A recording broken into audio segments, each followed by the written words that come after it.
Pittsburgh's best sports show is about to begin. Call us or tweet us. We've got things to talk about on the Ireland Contracting Nightly Sports Call. All right, welcome inside the Ireland Contracting Nightly Sports Call. Rich Walsh. I'll be joined by Chris Mueller in a matter of moments at the 93.7 The Fan Cam. And like my daughters would say, 10 and 12 years old, the Penguins are cooked, Chris. I don't think you could come back from 3-0. Maybe they win the next one, but I don't even see how they win this. I did not see the series going like this. The Flyers are just so much more physical, out-tough the Penguins at second period. Really changed this game here today. And I don't see how the Penguins overcome it.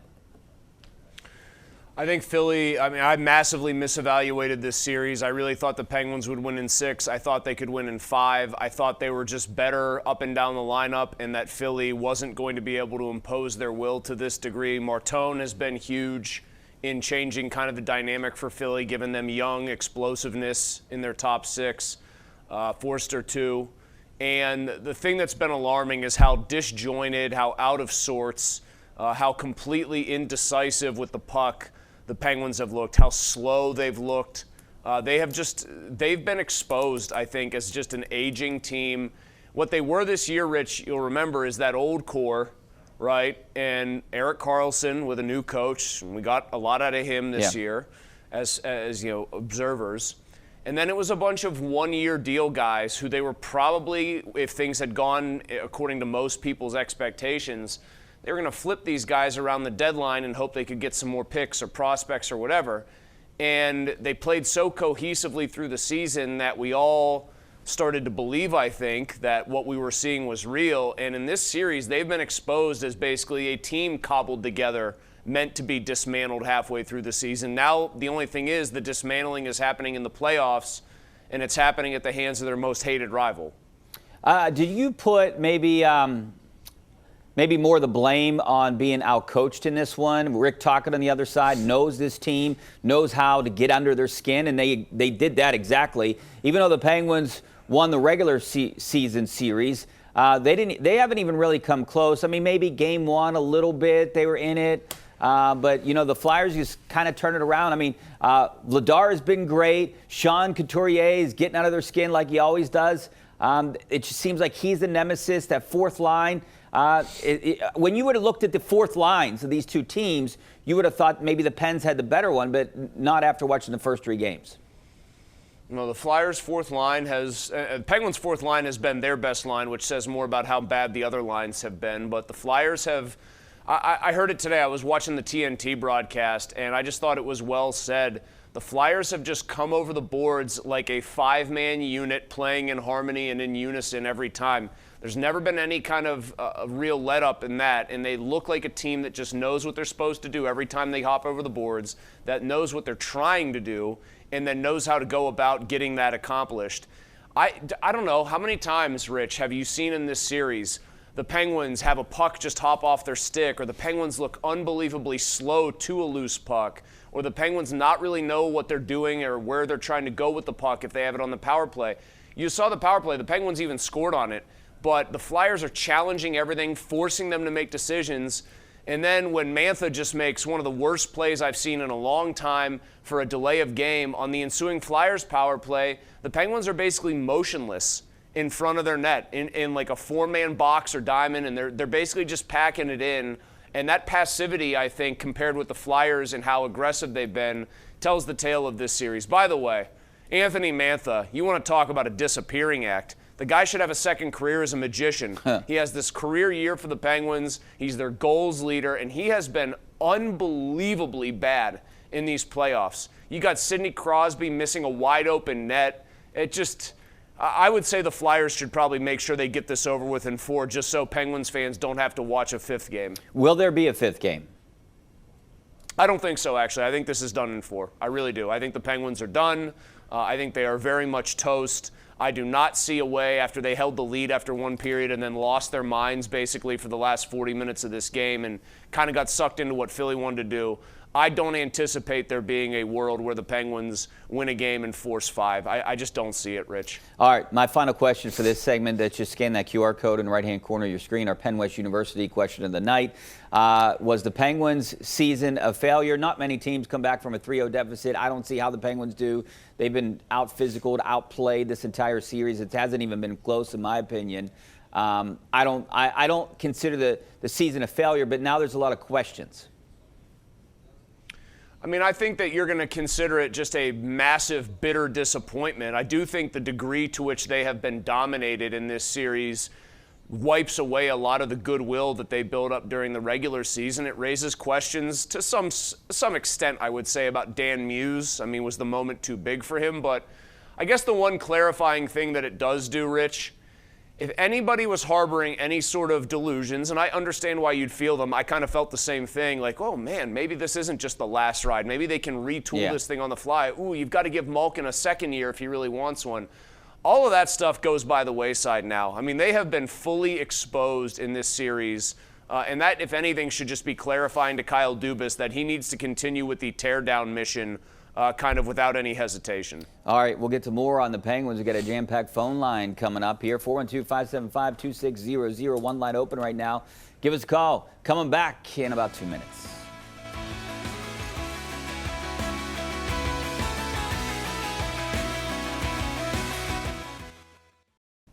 All right, welcome back to the Ireland Contracting Nightly Sports Call. This is our Xfinity tweet of the night from Yahoo Sports. Steelers wide receiver Michael Pittman on Aaron Rodgers' pending decision to return or not. I think he wants to play, but I don't really know. Aaron is a mysterious guy. I don't know. I'm ready for the Aaron Rodgers saga to end. I'm tired of talking about it, to be honest with you.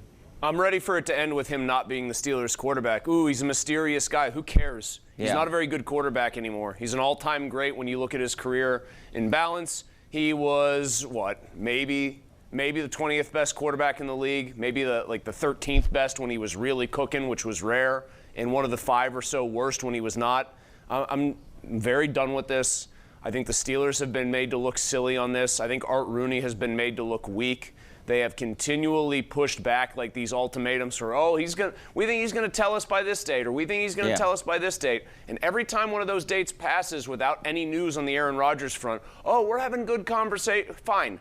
That's wonderful. Maybe he will end up coming here, and maybe he did give them some backroom assurance already that he's going to be here.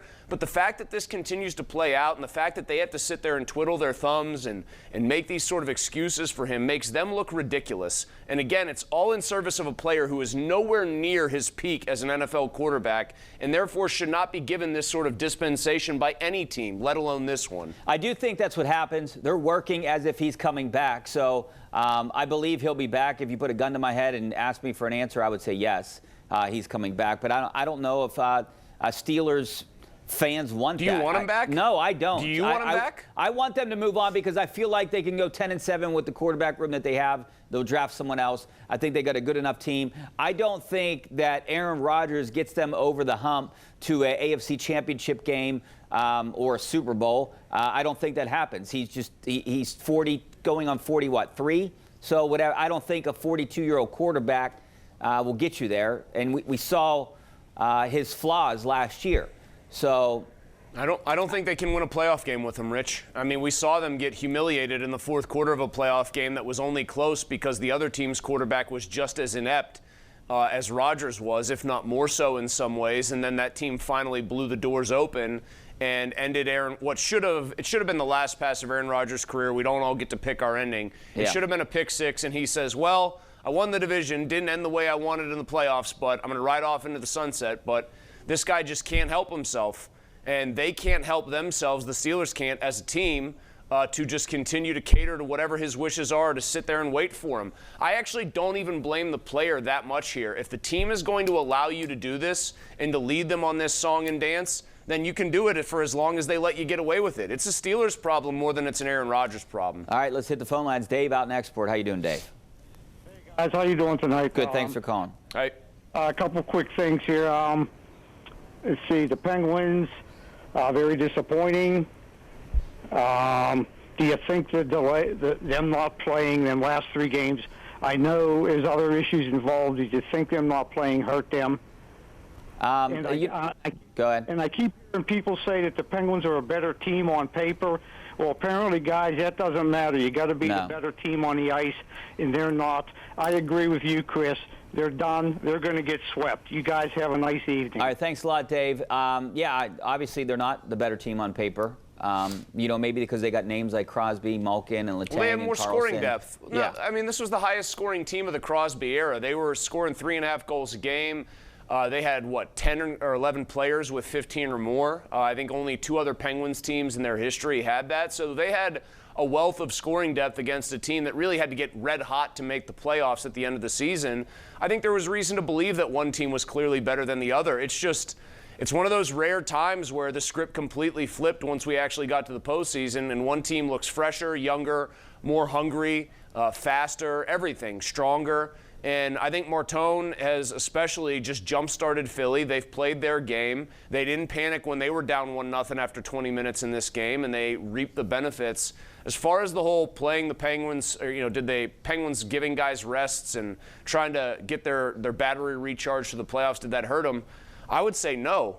They look completely listless, like they're a team out of gas right now. So if anything, if they had played these guys for the last 3 games and just tried to play it honestly, to use that term, they might even look worse in this series.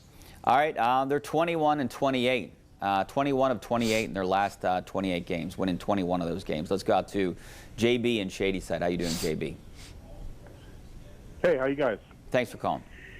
All right, good, thanks. So one thing, Dubas, he's notorious for his playoff flops. So, I mean, this shouldn't be a surprise. This is what his teams always do. JB, hold on. go ahead. Yeah, but his teams in Toronto have had huge expectations and loaded rosters with young talent. This wasn't a team that was even built to make the playoffs. That was the whole surprise of it. But the thing is Chris, I think they cut him off, but I think Chris, the general manager doesn't play the game. They were successful throughout the year. They were the number 2 seed. They were the better team throughout the regular season. They were the better team in the series in those 4 games, basically. So I can't put the failure on Dubas. I actually think he was the MVP of the season putting a team like this together. Well, I would say that the Penguins did all those things in the regular season, and then it's clear that the intensity ratcheted up and they weren't prepared for it. And I think the Flyers have just taken it to them. They've played their style of hockey. They've imposed their will. And, yeah, Dubas built a roster that was good enough to get to where they got, but it wasn't good enough to get over any kind of hump in the playoffs. I think there was a little bit of fool's gold there, and I think they've had guys shrink from the moment. I could blame Dan Muse here, but a lot of this is just the Flyers have absolutely housed them in this series. They have completely dictated terms and imposed their will. And while we can be as mad as we want about that from the Penguins' perspective, and we can and should call them out for that, there's one part of my brain that's kind of thinking you got to tip your cap to the Flyers a little bit. And look, this team brought some excitement for hockey back to the fan base. Let's go out to Jim in Greensburg. How you doing, Jim? Hey, gentlemen. You ask if this season was a failure. I don't see how you can't say it wasn't a failure. This team is embarrassed itself, and I'm so tired of the teams in the city being a laughingstock in every sport. I don't know if they're a laughingstock, Jim. Look, they didn't. I don't think they embarrassed themselves. Philly's a better team. It was a better matchup. That's what it looks like right now. This team wasn't even expected to be in this position, so I don't think the season was a failure. If you would ask me about the Steelers season, I don't think they're failures either. It's just unfortunately, they lose in the first round. It's just bad matchups. They're not built to go beyond that. The Steelers that I'm talking about, but obviously the Penguins aren't either. Getting humiliated the way the Penguins did against the Flyers through 3 games here is embarrassing. I got to agree with the caller. And just having the same old song and dance over and over again as the Steelers. Oh, no, we're going to try to contend. We're going to try to win right now. We believe we can win a Super Bowl, when any rational person from the outside looking in knows they can't. That's a different form of embarrassment. So I guess I'm against you, Rich. But wouldn't you rather be the team that gets to the playoffs, Chris? I hate to cut you off. But wouldn't you rather? I wouldn't be. You wouldn't. You'd rather be the team that's 3-14? Because in the NFL, you have a chance to get a franchise quarterback, and there's always hope that comes with that. And if you're in the NHL in the right year, there's a chance to have a shot at a guy like Gavin McKenna. So if you're the team that gets boat raced in the first round of the playoffs like both of these have, and you're just going to languish in the kind of muddy middle of the standings, where does that get you in the long run? I think the Penguins' future is in reasonably good shape because I do think Dubas has done a good job building, but this idea that just sitting around the middle of the standings is good is a farce. Let's go out to Scott in Lebanon County. How you doing, Scott? Hi, thanks for taking my call, Richie. You know, I think the Penguins are not just cooked, they're burnt or crisp at this point, more like a overcooked Thanksgiving turkey, if you ask me. And I think it would be save the neck for me, Clark. Yeah, and I think it would be semi-miraculous if they can mount a comeback in this series. In fact, maybe you can scratch off the word semi if they can do it, but only 4 or 5 teams in the AHL were able to do it. So, yeah, I agree with you guys. Game over. They're done. Yeah, I mean, I think they could win on Saturday. You know, sometimes it's hard to win that 4th game when you're up 3-0. So I think they could win, and then Philly maybe will end it here in Pittsburgh. But I think the series is over. There's no doubt about that. I would be surprised if they win Game 4. That's how bad they've looked. I really would be. They look old. Chris Letang looks old. There's 2 years left on that deal. It just a lot of bad, like, kind of long-term signs all around here. They're going to have a lot of questions this offseason. Are we going to take a break? Back in a couple minutes.